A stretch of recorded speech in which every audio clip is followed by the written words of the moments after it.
PART III SWANN IN LOVE 16. Although she would not allow him, as a rule, to meet her at public gatherings, saying that people would talk, it happened occasionally that at an evening party to which he and she had each been invited, at Forcheville's, at the painter's, or at a charity ball given in one of the ministries, he found himself in the same room with her. He could see her, but dared not remain for fear of annoying her by seeming to be spying upon the pleasures which she tasted in other company, pleasures which, while he drove home in utter loneliness and went to bed, as anxiously as I myself was to go to bed some years later on the evenings when he came to dine with us at Combray, seemed illimitable to him since he had not been able to see their end. And, once or twice, he derived from such evenings that kind of happiness which one would be inclined, did it not originate in so violent a reaction from an anxiety abruptly terminated, to call peaceful, since it consists in a pacifying of the mind. He had looked in for a moment at a revel in the painter's studio, and was getting ready to go home. He was leaving behind him Odette, transformed into a brilliant stranger, surrounded by men to whom her glances and her gaiety, which were not for him, seemed to hint at some voluptuous pleasure to be enjoyed there or elsewhere, possibly at the Bal des Incohérents, to which he trembled to think that she might be going on afterwards, which made Swann more jealous than the thought of their actual physical union, since it was more difficult to imagine.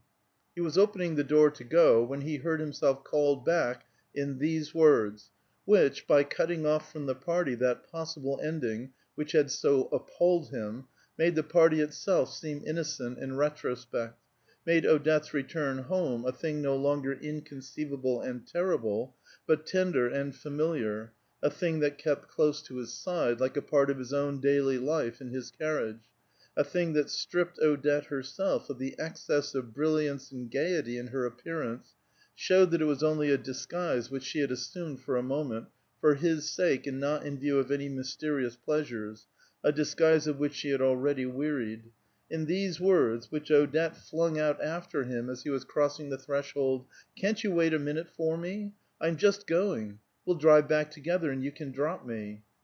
It was true that on one occasion Forcheville had asked to be driven home at the same time, but when, on reaching Odette's gate, he had begged to be allowed to come in too, she had replied, with a finger pointed at Swann, "Ah, that depends on this gentleman. You must ask him. Very well, you may come in just for a minute if you insist, but you mustn't stay long, for I warn you, he likes to sit and talk quietly with me, and he's not at all pleased if I have visitors when he's here. Oh, if you only knew the creature as I know him! Isn't that so, my love? There's no one that really knows you, is there, except me?"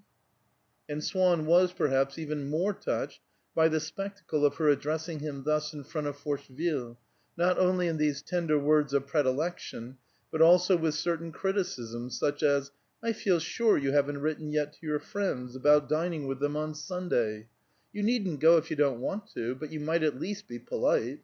Or, "Now, have you left your essay on Vermeer here, so that you can do a little more to it to-morrow? What a lazybones! I'm going to make you work, I can tell you." Which proved that Odette kept herself in touch with his social engagements and his literary work, that they had indeed a life in common. And as she spoke she bestowed on him a smile which he interpreted as meaning that she was entirely his.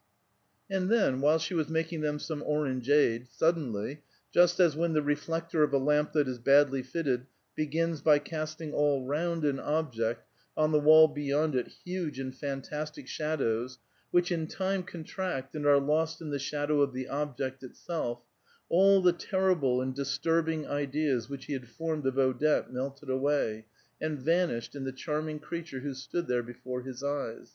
He had the sudden suspicion that this hour spent in Odette's house, in the lamplight, was perhaps, after all, not an artificial hour invented for his special use, with the object of concealing that frightening and delicious thing which was incessantly in his thoughts, without his ever being able to form a satisfactory impression of it, an hour of Odette's real life, of her life when he was not there, looking on, with theatrical properties and pasteboard fruits, but was perhaps a genuine hour of Odette's life, that if he himself had not been there, she would have pulled forward the same armchair for Forcheville, would have poured out for him not any unknown brew, but precisely that orangeade which she was now offering to them both; that the world inhabited by Odette was not that other world, fearful and supernatural, in which he spent his time in placing her, and which existed perhaps only in his imagination, but the real universe, exhaling no special atmosphere of gloom,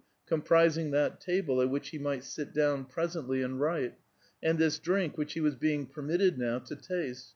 all the objects which he contemplated with as much curiosity and admiration as gratitude. For if, in absorbing his dreams, they had delivered him from an obsession, they themselves were, in turn, enriched by the absorption; they showed him the palpable realization of his fancies, and they interested his mind; they took shape and grew solid before his eyes, and at the same time they soothed his troubled heart. Ah, had fate but allowed him to share a single dwelling with Odette, so that in her house he should be in his own; if, when asking his servant what there would be for luncheon, it had been Odette's bill of fare that he had learned from the reply;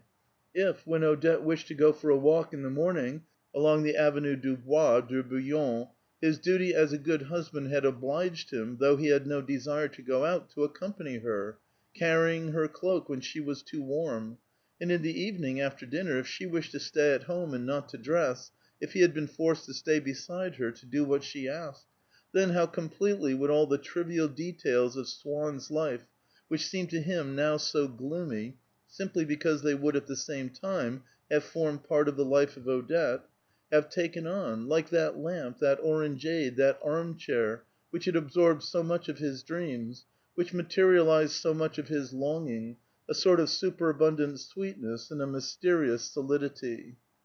And yet he was inclined to suspect that the state for which he so much longed was a calm, a peace, which would not have created an atmosphere favorable to his love. When Odette ceased to be for him a creature always absent, regretted, imagined; when the feeling that he had for her was no longer the same mysterious disturbance that was wrought in him by the phrase from the sonata, but constant affection and gratitude; when those normal relations were established between them which would put an end to his melancholy madness, then, no doubt, the actions of Odette's daily life would appear to him as being but of little intrinsic interest,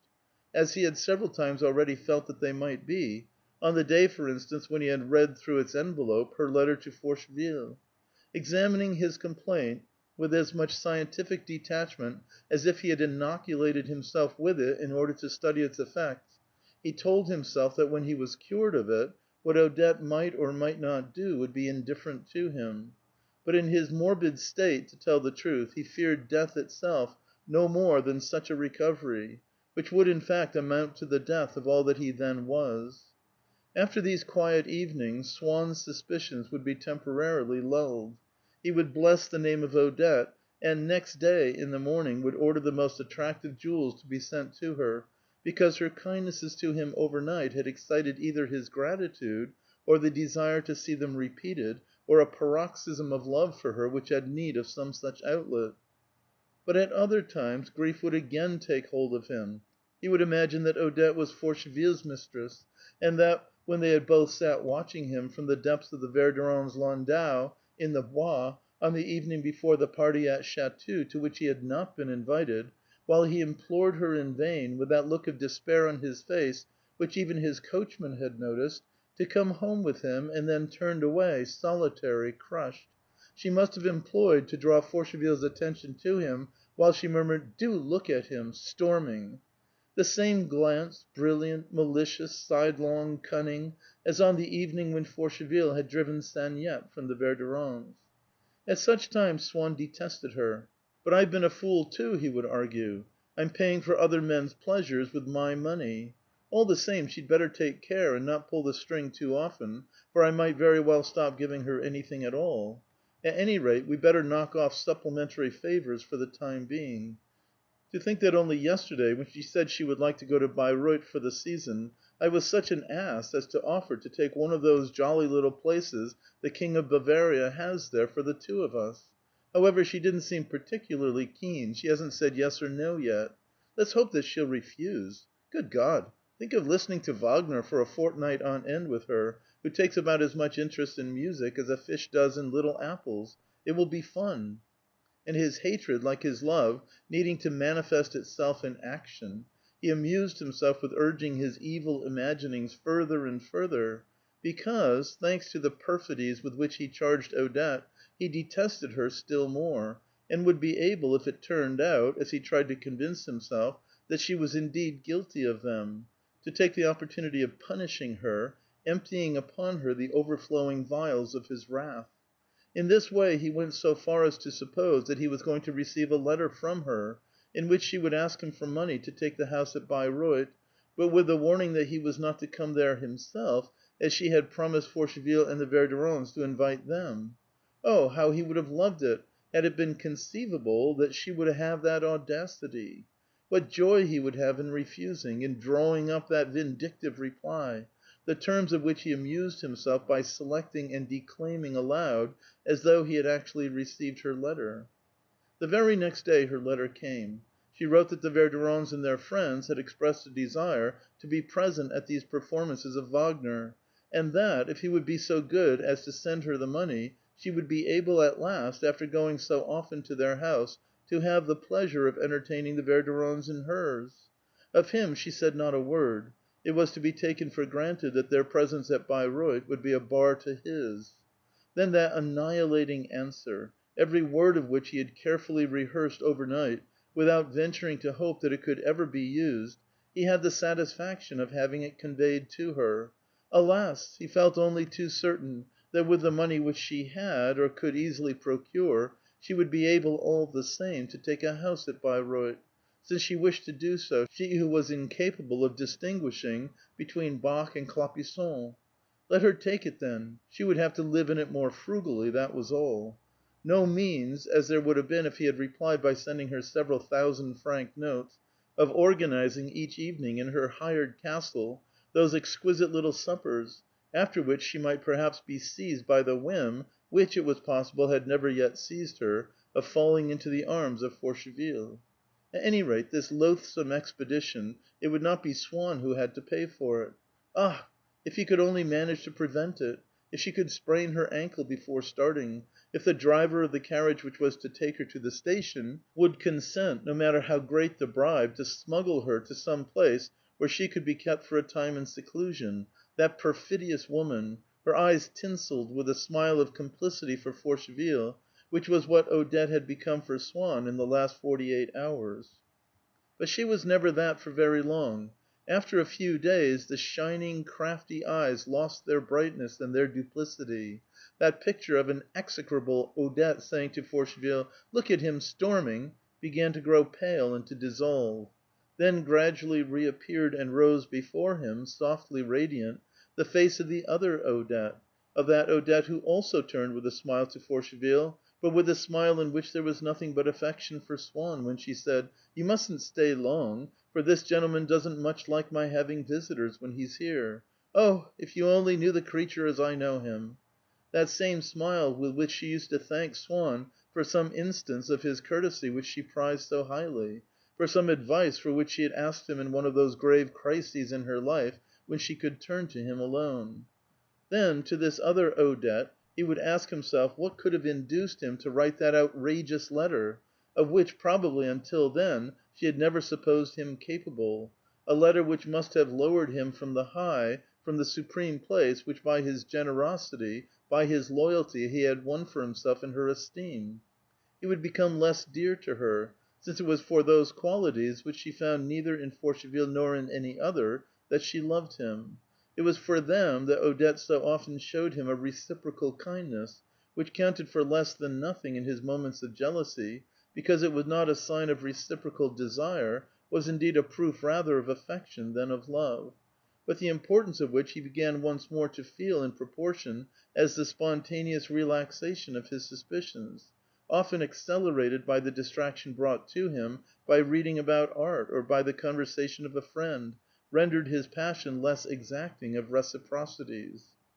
Now that, after this swing of the pendulum, Odette had naturally returned to the place from which Swann's jealousy had for the moment driven her, in the angle in which he found her charming, He pictured her to himself as full of tenderness, with a look of consent in her eyes, and so beautiful that he could not refrain from moving his lips towards her, as though she had actually been in the room for him to kiss; and he preserved a sense of gratitude to her for that bewitching, kindly glance, as strong as though she had really looked thus at him, and it had not been merely his imagination that had portrayed it in order to satisfy his desire. What distress he must have caused her! Certainly he found adequate reasons for his resentment, but they would not have been sufficient to make him feel that resentment if he had not so passionately loved her. Had he not nourished grievances, just as serious, against other women, to whom he would, none the less, render willing service to day, feeling no anger towards them because he no longer loved them? If the day ever came when he would find himself in the same state of indifference with regard to Odette, he would then understand that it was his jealousy alone which had led him to find something atrocious, unpardonable, in this desire. After all, so natural a desire, springing from a childlike ingenuousness, and also from a certain delicacy in her nature, to be able in her turn, when an occasion offered, to repay the Verdurins for their hospitality, and to play the hostess in a house of her own. He returned to the other point of view, opposite to that of his love and of his jealousy, to which he resorted at times by a sort of mental equity. And in order to make allowance for different eventualities, from which he tried to form a fresh judgment of Odette, based on the supposition that he had never been in love with her, that she was to him just a woman like other women, that her life had not been, whenever he himself was not present, different, a texture woven in secret apart from him, and warped against him. Wherefore believe that she would enjoy down there with Forcheville or with other men intoxicating pleasures which she had never known with him, and which his jealousy alone had fabricated in all their elements. At Bayreuth, as in Paris, if it should happen that Forcheville thought of him at all, it would only be as of some one who counted for a great deal in the life of Odette, some one for whom he was obliged to make way when they met in her house. If Forcheville and she scored a triumph by being down there again in spite of him, it was he who had engineered that triumph by striving in vain to prevent her from going there; whereas if he had approved of her plan, which for that matter was quite defensible, she would have had the appearance of being there by his counsel, she would have felt herself sent there, housed there by him, and for the pleasure which she derived from entertaining those people who had so often entertained her, it was to him that she would have had to acknowledge her indebtedness. And if, instead of letting her go off thus, at cross purposes with him, without having seen him again, he were to send her this money, if he were to encourage her to take this journey, and to go out of his way to make it comfortable and pleasant for her, she would come running to him, happy, grateful, and he would have the joy, the sight of her face, which he had not known for nearly a week, a joy which none other could replace. For the moment that Swann was able to form a picture of her without revulsion, that he could see once again the friendliness in her smile, and that the desire to tear her away from every rival was no longer imposed by his jealousy upon his love, that love once again became more than anything a taste for the sensations which Odette's person gave him, for the pleasure which he found in admiring, as one might a spectacle, or in questioning, as one might a phenomenon, the birth of one of her glances, the formation of one of her smiles, the utterance of an intonation of her voice. And this pleasure, different from every other, had in the end created in him a need of her, which she alone, by her presence or by her letters, could assuage, almost as disinterested, almost as artistic, as perverse as another need which characterized this new period in Swann's life, when the sereness, the depression of the preceding years had been followed by a sort of spiritual superabundance, without his knowing to what he owed this unlooked-for enrichment of his life, any more than a person in delicate health who from a certain moment grows stronger, puts on flesh, and seems for a time to be on the road to a complete recovery. This other need, which too developed in him independently of the visible, material world, was the need to listen to music and to learn to know it. End of Part 3, Section 16.